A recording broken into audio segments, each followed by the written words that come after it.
Hello, I'm Cristiano Ronaldo. Recuerda mi nombre, Leo Messi. Messi vs Ronaldo, a topic that is never spoken about. Two players that always fly under the radar. Of course, I'm hoping you caught the sarcasm. People will be debating these two until their last breath. Ronaldo? I would go for Messi. Ronaldo's is going to be the greatest player in the world, you know what I mean? Oh, it's Messi for me. Messi. Probably Ronaldo if he stay. Messi. So I say Ronaldo. We will be in retirement homes arguing who was better. Aliens will take over the earth, and we will debate with them whether Messi's 2011 Champions League run was better or Ronaldo's 2014. We might be on Mars and using the last of our oxygen tanks just to debate whether Messi's left foot is better. Simon, what about that? That was just a thunderbolt. Or Ronaldo's right foot. Ronaldo! Oh! Why is this man? He's called a genius! It will never end. We talked about Messi last week, didn't we? Or 2 weeks ago, I should say. And now it's all about Cristiano Ronaldo. Those two just keep pushing each other. Would they have been able, that's the question that I always ask myself, would they have been able to do this and keep this up, the relentlessness that they've shown without each other? If they was out on their own, no one else around, would they continue to have done this? That's the question I think they probably do add to the motivation. Yeah, 100%. I thought the debate between these two guys would be over after December 18th, 2022. Many thought both players would retire. No. Yet here we are, and it looks like both men will be participating in yet another World Cup. Do you guys understand how crazy that is? And we have to keep talking about them because both players keep playing well. Even though one is 40 and the other is pushing 40, they continue to wow us. But you cannot consider that Messi and Ronaldo, they're not at their top. They're not the player they were, but it's still very effective. Everyone thought Ronaldo was done after the Morocco exit at the World Cup. Then he surprised everyone by being the second top goal scorer in the Euro qualifiers and leading the line for Portugal into Euro 2024. Then when Portugal lost in the Euros, people are like, okay, now CR7 is surely gonna hang up the boots, right? Nope. He came back and scored 8 goals in the Nations League, including the equalizer in the final, as he lifted another trophy for Portugal. I mean, what can you say when the 40-year-old is outscoring every other striker who's supposed to be in his prime? Vitinha tossed in Ronaldo! Haaland, Mbappe, Isak all got less goals than CR7 in the Nations League. Only Gyökeres had more than him. Most footballers are cooked as soon as they hit their early 30s. Many don't even make it to their mid 30s. Yet this man is still outscoring 99% of players. And it doesn't even matter if the goals aren't the prettiest. They all count the same. And if it's so easy to get them, then why isn't any other player replicating his form, especially at that age? And this time he was also scoring against the big nations like Germany and Spain. It wasn't like he got his goals against Luxembourg and Liechtenstein. He was scoring big goals in big games, even now when he has gray hairs. And at the club level, he finished another season as the Saudi League's top scorer. Cristiano Ronaldo, and what a strike from CR7! You might laugh and say, haha, it's the Camel League. But the fact that a 40-year-old Ronaldo got more goals than someone like Tony, who's supposed to be in his prime, is pretty impressive. Ronaldo even scored more than Durant, a player who went to Saudi Arabia at a time where he was dominating before in the Champions League. Now, I'm not here to try and convince you that the Desert League is the best league in the world. All I'm saying is that if it was this easy, then why aren't other players putting up the same numbers as Ronaldo? You don't even have to be a Ronaldo fan to respect what he's doing. He could be laying on a beach getting fat, still being a billionaire, yet he's out here grinding, still the first in the gym and the last one out. He even won silverware with Al Nassr. I don't know why they made this trophy look like the Temu version of the World Cup, but hey, Al Nassr don't win it without CR7. The club had never been in the final of this competition before, but Ronaldo scored a brace. And he lifted his first piece of silverware in Saudi Arabia. Ronaldo's move also started a pattern. It legitimized the Saudi League, and it's not a surprise that a lot of players follow. That's not just me glazing him, by the way. The BBC themselves called it a revolution in Asian football. While Ronaldo has been doing all of that, Messi has also continued to dominate. The World Cup seemed like the perfect time for him to retire, to hang up the boots after finally winning the trophy that he desperately wanted. Como decís, seguramente mi último mundial, mi última oportunidad de conseguir ese gran sueño que tengo y que todos queremos. But nope, a few years later, this man was lifting another Copa America with Argentina. He was still bouncing past challenges and scoring like it was 2012. Then at club level, this man brought a title to the worst team in the MLS. Yes, when Messi joined Inter Miami, they were dead last, and somehow they won the League's Cup. They were at the bottom of the MLS standings when they beat Nashville in the final. Messi scored 9 goals in his first 6 games for Miami, and each night he was putting on a masterclass. People called it Messi Mania.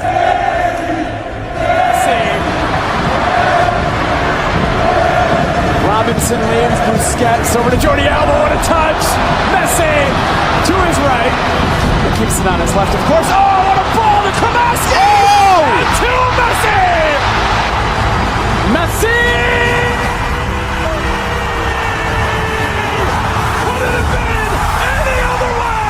Every game there would be A-list celebrities coming just to watch him in action. Your favorite celebrity's favorite celebrity is Messi. Despite playing in the Burger King League, his jersey was still one of the highest selling jerseys in the entire world. It was the highest selling jersey in the MLS. Watching him dance past the MLS defenders was too funny. He clearly should have still been playing Champions League football. Messi! But he wanted to chill in Miami with his boys. Like, the guy pulled up with a Ballon d'Or to an MLS stadium. During the 2024 season, Messi broke the record for the most assists in a single MLS game with 5 assists, and broke the record for the most goal contributions in an MLS game with 6, in a 6-2 win over the New York Red Bull. Then he scored a brace against Columbus Crew to win the Supporters' Shield. Pretty sure this is a title for being first in the league during the regular season, because MLS is kind of weird and they move like the NBA, so the normal league doesn't really mean much. But considering the fact that Inter Miami were dead last before Messi joined them, any silverware they win, it's a miracle. Just to put in context how much better Messi is than everyone else, let me show you this stat. In 2 seasons, he became Inter Miami's leading goal scorer. Now, the club is very new, so it's not like they have a long list of players, but it's just a reminder of how much of an alien this guy is compared to your regular footballers. He was named the MVP of the league, and the next season he became the fastest person to reach 40 league goals. But I think what's even more impressive than all of that is what he did for Inter Miami in the Club World Cup. You see, Messi had a streak, 23 years of never getting grouped. Yes, despite some of the shocking Barca teams he played with and the Argentina national team, he was never ever eliminated in the group stage of any tournament. It's a team sport, so that's an insane record. I mean, even Ronaldo got grouped in the Champions League in 2006 while being on a dominant United team. In 2014, he got grouped with Portugal, losing out on the second spot to the US by goal difference. So it's not easy. It's not always a guarantee that you make it out of the groups. Having said that record for Messi looked to be coming to an end at the Club World Cup. How were Inter Miami gonna get a win, let alone get out of the group? Their form in the MLS was horrible. They had Timo Marcelo at the back, a Suarez without knees, and Mascherano, who just isn't a good coach. But then Messi did this against Porto in the second round. Messi!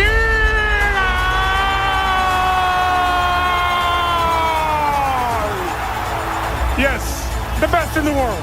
2-1. I mean, wow. Of course this guy still gets talked about even when he's in the United States. How many current players are scoring a free kick like this? Towards the back end of his career, free kicks turned into penalties for Messi. He's scored more free kicks than penalties since 2018.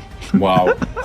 37 years old, banging those free kicks in. Man, incredible. So in a summer that was supposed to be about the new generation, Ronaldo and Messi became the talking points again. Ronaldo lifted silverware in a match that everyone thought would be Yamal's night, and Messi rolled back the years by scoring a free kick that helped his team make it out of the groups. Add in the Suarez goal against Palmeiras, and I thought I was back in 2016 again. It's a shame that Inter Miami blows more leads than Bonnie Blue, because had they kept their 2-goal lead against Palmeiras, they would have avoided PSG in the knockouts. Regardless, the fact that they made it out of the group stage is impressive on its own. But as you see, no matter where we go in football, Messi versus Ronaldo will always be there. These guys are too good, too hungry. Ronaldo is still itching to lift a World Cup and to hit the 1,000 goal mark. I wanted to reach 1,000 goals, and I want that. For me, it's the best mark that I can have in football. It's why he signed a contract extension with Al Nassr, and he's still putting in so much effort. Even with 5 Ballon d'Ors and 5 Champions Leagues, he wants more. You cannot coach hunger like this. You either have it or you don't. And the great ones, they have it. Messi is no different, by the way. Don't be fooled by his humility and quietness. You don't become the most decorated footballer ever by not being hungry to win. He was pissed when Inter Miami blew a 2-goal lead against Palmeiras. I've seen him track back in matches, get into fights. In fact, Messi stands on business way more now that he's older. He completely bodied James Rodriguez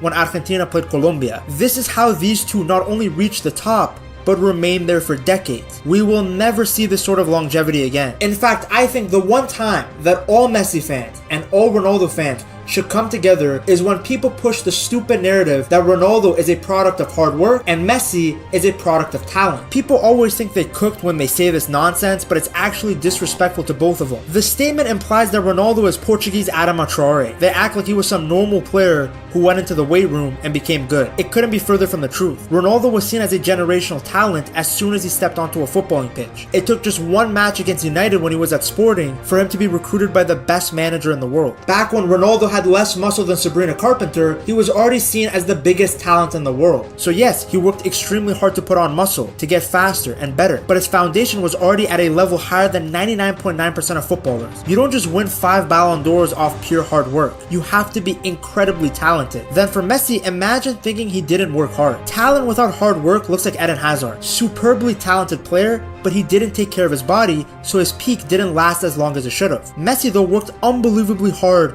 to remain at the top. Yes, there was a period in 2012 where he was a bit chunky, and according to Pep, he had to tell him to stop eating pizzas and drinking pop. But you don't win 8 Ballon d'Ors off pure talent alone. You don't dominate world football for over a decade without hard work. Messi still hits the gym, he still takes care of his body. You need both talent and hard work to stay at the top. Both of them. One doesn't work without the other. We all have talent, but talent without the work, it's nothing. Rasmus Højlund could work even harder than Ronaldo, yet he will never ever be close to him because he lacks the talent. The same way that Yamal can never be like Messi unless he works as hard as Messi did. So the argument in general, in my personal opinion, is a whole lot of nonsense that does nothing but disrespect both players. Then on top of talent and hard work, you have to be adaptable. As we have seen, both Ronaldo and Messi have changed their style of play over the years. With Ronaldo, the change in style is more obvious. He came to United as this flashy winger that was more interested in embarrassing his opponents and entertaining the fans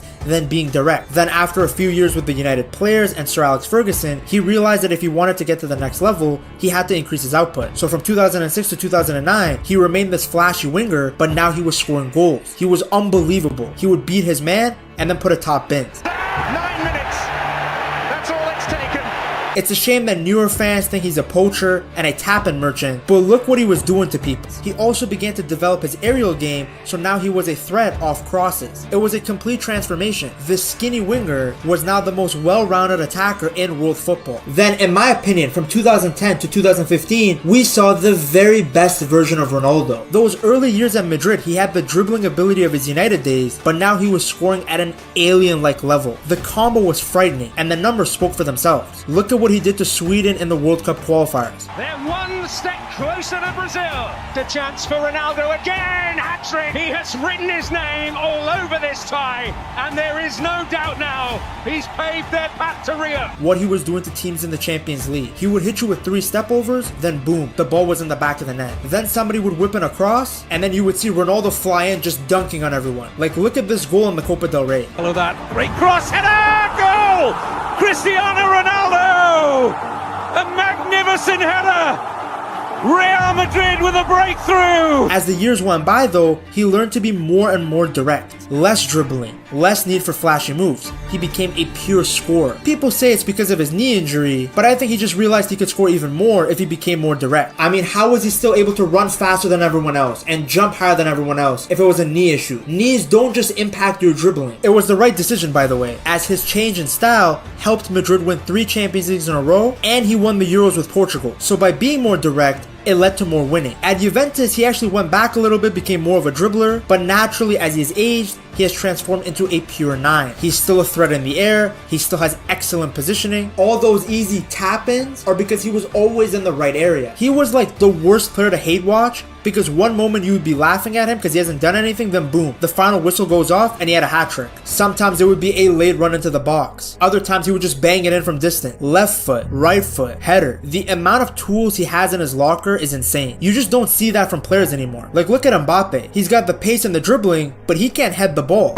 Now, Ronaldo's transformation over the years is always talked about, but Messi's transformation really goes under the radar. Maybe it's because his change in style was very subtle, but there was a big change. In the beginning of his career, he was this rapid right winger who just bounced off tackle. You couldn't get near him. But then when Pep came, he transformed his role completely. Messi remained the speed demon who could dribble past 5 guys in a row, and you still couldn't tackle him. But now he was more central in a false 9. He had more freedom, so he roamed everywhere. As a result, his goals went up. It's